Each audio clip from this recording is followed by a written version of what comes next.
Imagine a world where the planet isn't dying, the ice caps aren't melting, and the sea levels aren't rising. As of right now, a fantasy world. Because in the end, our world is dying, and we can do something to stop it. But in reality, we won't. However, in my household, for the past 2 or 3 years, we've actually been taking steps towards a sustainable world, and we haven't even realized it. See, in general, my family has taken up composting, using solar panels for numerous electricity devices, and actually using some of our otherwise unused materials for a variety of strange things. With that being said, let's go back to 3rd grade me. See, the first time I heard my 3rd grade teacher talking about a sustainable world and save the planet, I simply laughed, scoffed, and just went back to talking about the new PlayStation that was coming out next week. Now, in reality, a lot of us probably did the same. Any parents in the crowd, I'm sure you've heard something about a sustainable world during your school. Grandparents also may have heard the same. But if we had to guess, anybody who went home that day and actually began recycling more is an absolute god. Because I guarantee a majority of us didn't. Now, in reality, let's look at my household once again and look mainly at the composting aspect. So, while I talk about dirt for the next 10 minutes, we really see that the small step each household can take leads to one bigger impact. So, what exactly has my family done at home? Well, to start, let's first look at these smaller things like our solar panels. See, in reality, if you look back at my backyard, before it was in shambles and the remodel begun, my mom probably had more restaurant string lights than the night sky. We have more twinkling lights in our backyard on at any point in time at night than the sky itself. And I take pride in this, because even with all of these string lights, we still don't have cords everywhere.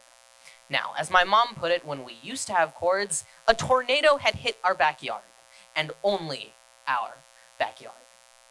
But once we switched to solar power, you can buy a simple solar panel for around $8 that powers an 8-foot string light. Now, once we really look at the facts, 7 solar panels, 5 generators, 1 air compressor, 4 inflatable kayaks, and hundreds of feet of string lights later, my household has become somewhat of a sustainable environment. However, let's move to the composting aspect. Because along with the solar panels, composting has become a big aspect of my home life. Every day, if I'm cooking a meal, I look at my vegetable scraps. Did I use my vegetable scraps to the fullest extent? Did I actually make sure they were used? See, when you're composting, there are 2 main things that I tend to look for. 1, if you have some sort of scrap, did I use it to the fullest extent? I know personally my dad and I, who's actually in the crowd right now, we've made a stock in certain contexts with all of our vegetable scraps. Whether it be the leftover celery stalks that we just forgot to eat, or the potato skins that we won't use. In the end, it was this stock that actually helped the next dinner we made. However, along with that, we can see that around 2 years ago, when I first started gardening, along with my family members, there wasn't many people in my household. Shortly after I turned 14, both my siblings had moved out, my sister to go to college, and my brother in the military. My dad, also being in the military for the last 21 years of his life, was deployed to Gulfport, Mississippi, and my mom, being the amazing realtor she is, was working quite a lot. And while yes, this may seem like a terrible environment for a new teenager, it actually gave me a lot of time to think. So, no matter how many times my parents asked me, "Do we leave you home too much? Are you sure?" my answer was always no and then yes. And then the day my mom brought home the composter and said we should start looking into this was the day my household changed. See, shortly after my dad got back from Gulfport, Mississippi, we began cooking so much more. Now, I went from making something that resembled scrambled eggs in certain aspects, and possibly a burnt grilled cheese here and there, to an amazing chicken piccata dish that we were able to invite friends and family over, and everyone could enjoy. Regardless of that fact, we all have scraps left over. See, I actually started cooking at around 10 years old, and at one point, I was cooking for 5 people. Apparently, I can't count. I was cooking for 5 people in some aspects. I always had a lot of leftovers when it was just my mom and I at home.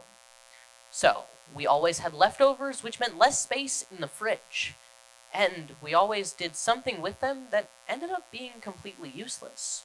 Whether it be just throwing them away or somehow giving them to the dogs because we hate wasting food. Regardless of that fact, now I'm back to cooking for 5. And in many aspects of my life, this is incredibly beneficial.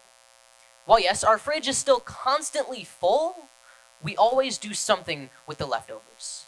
If it's just a salad of some kind, we'll put it in the composter and it'll grind it right up, and then we have compost for our plants the next day.